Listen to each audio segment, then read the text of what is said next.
What happens when you take wrestling, football, and a bunch of different sports and, paintball for some reason, you kind of combine that all together and add 80s and 90s attitude, you get American Gladiators, one of the most popular shows of the early 90s. And of course, the subject of today's episode, because of course there were video games based off American Gladiators. Hi, I'm Ryan Turford, and welcome to Pit Stop Retro Gaming, your monthly dose of retro gaming goodness here on Carpool Gaming. American Gladiators debuted on September 9th, 1989 and ran for 7 seasons. On each episode, 2 male and 2 female contenders took on the show's titular gladiators in a variety of different challenges, including plays on various sports and athletic scenarios. Each season would crown 2 winners using a tournament-style system that would play out over a number of weeks on the show. And the show was very popular during its time.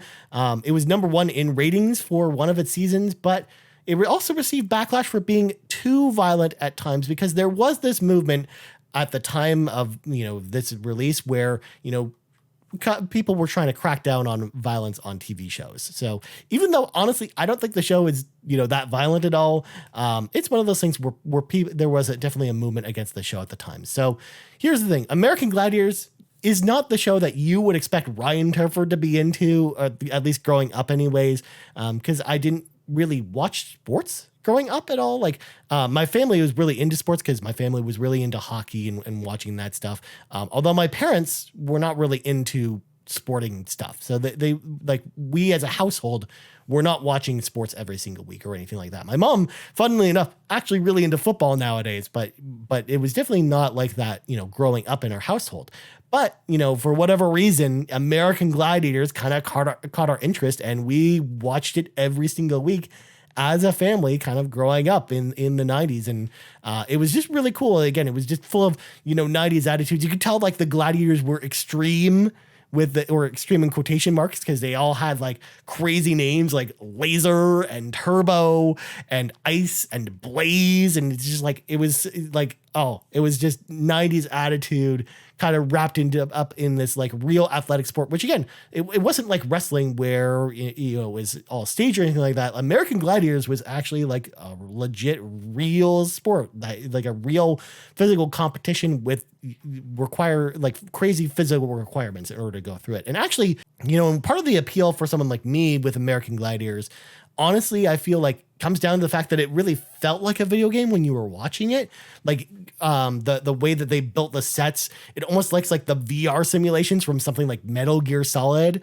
So it almost felt like you were watching real life people compete in a video game. So I think that's what it kind of appealed to me. Again, like I actually went back and watched a bunch of American Gladiators episodes to kind of, prepare for this particular episode. And honestly, I just felt like I was going down the rabbit hole again with it, because honestly, I think it's still a great watch even all these years later. Especially again, if you just like, 80s cheese or 90s cheese, like, come on. Like it's actually like a pretty good show, despite, all of that, the cheesiness that comes along with that. Also, I got to point out before we go any further in the episode, I didn't mention it already, but my favorite gladiators in American Gladiators, Gemini on the male side, and then Ice on the female side. Those are my favorite 2 gladiators. Of course, everyone had kind of their favorite gladiator at the time, but those are my 2, Gemini and Ice. And of course, with the popularity of the show, of course there were American Gladiators video games on all platforms: NES, Super NES, Genesis, Amiga PCs, MS-DOS, and the Atari ST line of computers. The NES version was developed by Incredible Technologies, while the rest were developed by Imagitech Design, and all games were published by GameTech. Now, if you're not familiar with GameTech, they were responsible for many video game show interpretations. So they actually did Wheel of Fortune, Jeopardy, Hollywood Squares, Double Dare. Like they had a bunch of different game show interpretations. So it actually made sense as to why, the Samuel Goldwyn company, the company that, owns American Gladiators, would go to GameTech to create a line of American Gladiators games. Because even though, again, as I kind of described, American Gladiators was very much a physical competition, it also was very much structured like a game show where, the winners won prizes, and it was very much like it had that game show feel to it, which is also, I think, part of the reason why I like it. Because, I'm actually a sucker for old game shows. You know, I mean, there's a reason why I have a complete box copy of MTV's Remote Control on NES on my shelf. Is because I'm actually like I'm like a sucker for a really good game show, especially old game shows as well. Like there's something appealing about, you know, game shows from the early 80s and 90s. Like I actually really love going back and watching old game show episodes. And American Gladiators, again, very much fit that bill despite being a very athletic thing. Now let's start with the Super Nintendo and Sega Genesis version of American Gladiators, because honestly, I think that's a great place to start, because actually the way that this kind of worked out, almost all the American Gladiator games pretty much played the same way except for the NES version. And normally we'd start with the NES version, but I actually think it's the most interesting one, and we'll kind of get to it in a little bit. But again, look at these gladiators on the cover here. Look how awesome they look. They look really, really cool. They're ready to, you know, beat you up and stuff like that. So let's pop it in, check a look at the Super Nintendo and Sega Genesis versions. The Super Nintendo and Genesis versions gave you 2 play options, a one-on-one mode versus the computer or another player, while tournament mode allows you to recreate the tournaments from the show.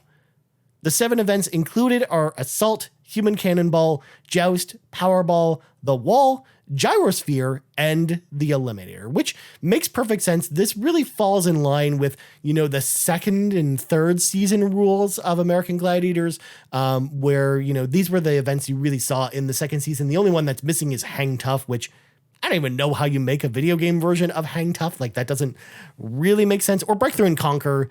That also would be kind of a boring inclusion in like a video game release. So it makes sense why, you know, those weren't included in the home console releases. And you kind of had the events that made sense anyways. And again, 7 events were actually the way that the show itself was structured. So again, very true to the show and the way that the games were set up. The controls feel very unclear, though, if you just jump into the game without reading the manual, but the instruction manual actually gives pretty clear instructions on how to play, but the controls are kind of a mess in this game. I mean, look at this control scheme. Look at it for Joust. Like, holding down the A button and selecting one of these actions on the D-pad is pretty silly to me. Like, we actually tried button mashing when we were playing as kids because, you know, no kid wants to actually read the instruction manual. But when you go back and read it, like, oh, that kind of makes sense, but also why did they design it that way? There are so many buttons on the Super Nintendo controller, but they used one of them and then just assigned everything to the D-pad. Oh my God, it didn't make any sense. And it's so weird to control it that way, where you're like, you know, press up diagonal to then, you know, do like a power move, but you also have to hold down the A button and then press B to block, or back to block. But then you also have to you press the forward button to then hit your opponent. It's so weird. Also, with events like Assault and Powerball, you need to have your character on the exact pixel to pick up the ball or weapon. Otherwise, your character just kind of sits there and stares back at you awkwardly. And with the Eliminator, you're basically mashing the L and R buttons like this, and that kind of moves your character across the barrier. And you have to press the A button while doing this, of course, to make your character jump over the hurdles or jump off the swing. So again, the controls are kind of all over the place with this game. They didn't really have one kind of control scheme that really went across all the events. And it was, again, kind of a mess unless you read the instruction manual, where again, if you read the instruction manual for this game, all of it kind of makes sense, but still, it's just it can be pretty tiring doing this for 2 minutes and then hoping that you eventually, you know, win the Eliminator race. Because again, if you miss one of the alterations, your character can kind of just, you know, stands there. Like if you press, you know, 2 L's in a row, your character just kind of sits there. Also, another pet peeve is the American Gladiators theme song is also missing. You get this, you know, kind of fairly generic track, which actually, believe it or not, got stuck on my head after playing this for a couple days, and I was kind of humming it or, you know, whistling it while doing other things around the house.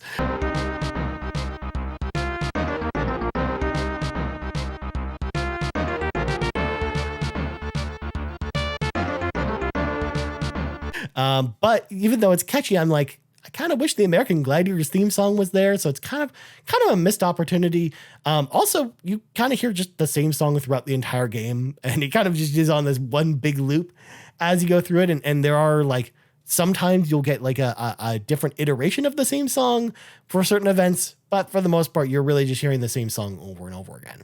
Now, at the same time, I've noted some problems with these, but honestly, I actually think these games are pretty good. Like the Genesis and Super Nintendo versions are actually pretty good.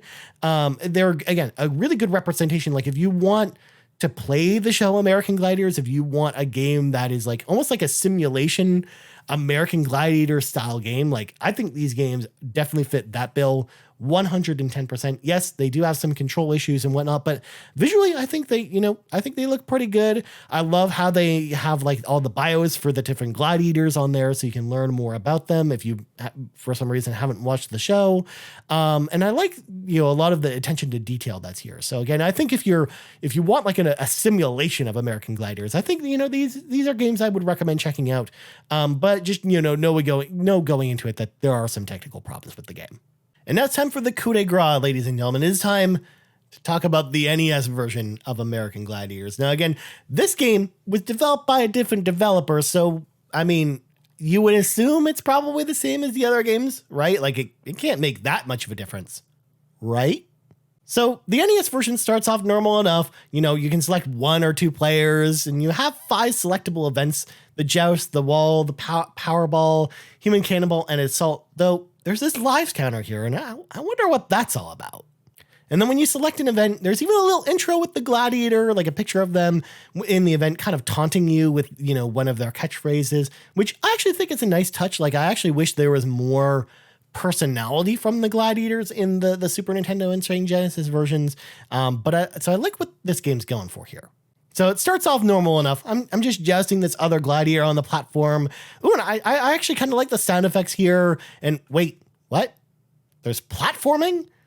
And another gladiator to fight? What is going on here? As you can tell, this version took a very loose interpretation of the show, with over-the-top versions of each event, having an endlessly high wall with respawning gladiators, multiple human cannibal targets on moving platforms, and a shoot-'em-up section for assault, which feels much more like a video game. Powerball is similar to the actual event, but instead of having you have just the normal timer and score as many balls as possible, you need to score a goal in each of the baskets in order to proceed through the level. And yes, I said levels. There are levels in this game, and basically the events get crazier and crazier as you go through each levels, and you only have a certain number of lives in order to get through the game. So again, they really tried to make this a video game and make it very video gamey. It wasn't trying to be the show at all. It was inspired by the show, but they were really trying to kind of make it its own thing, which I think is actually like a really interesting scenario. Like, I always love, going back to old games like this and seeing kind of the different versions of these games on different consoles, and kind of, what one developer's interpretation of the direction to go with, how it differentiates from another's.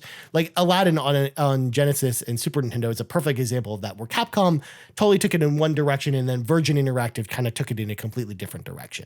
Once you finish all 5 events, you play through them again 4 times each until you finally unlock the Eliminator at the end of level 4, an auto-scrolling platforming section where orange balls are constantly thrown at you, with the Eliminator things kind of thrown in like the hand bike, multiple zip lines, and conveyor belts to represent the treadmill from American Gladiators. So, oh my God, this level is so difficult, and it's just all over the place. Like, it also auto-scrolls kind of slowly, which is nice. At least you can kind of get out of the way of a lot of the obstacles, but man, it's not like the Eliminator at all. It's just so weird. Again, they just really kind of took the idea of the Eliminator and just kind of were like, oh, we like the Eliminator that y'all made, but have you ever thought about taking your contestants and having them use like giant platforms that they have to platform across while also being pelted by, giant orange balls? Oh my God, it's so silly.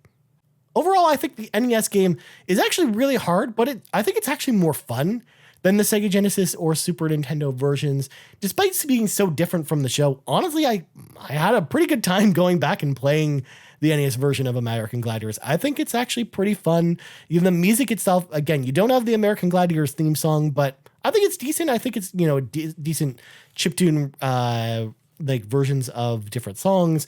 And also, it's the music's not as repetitive in this game versus, the Super Nintendo and Sega Genesis versions. So even though it's not, trying to go for the simulator aspect of American Gladiators, honestly, I had a great time with it. I think it's pretty fun.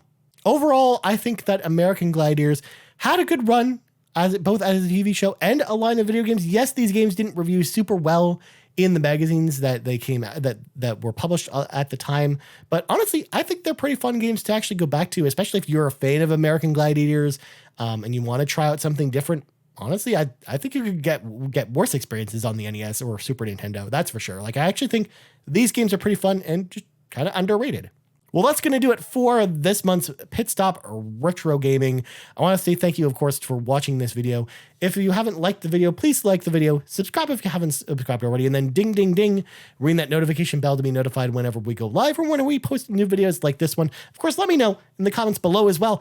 Did you grow up with American Gladiators? What do you think about American Gladiators? Have you tried these games out? Let me know. I'd love to hear from you. I'm Ryan Turford, and this has been Pit Stop Retro Gaming, and we're out.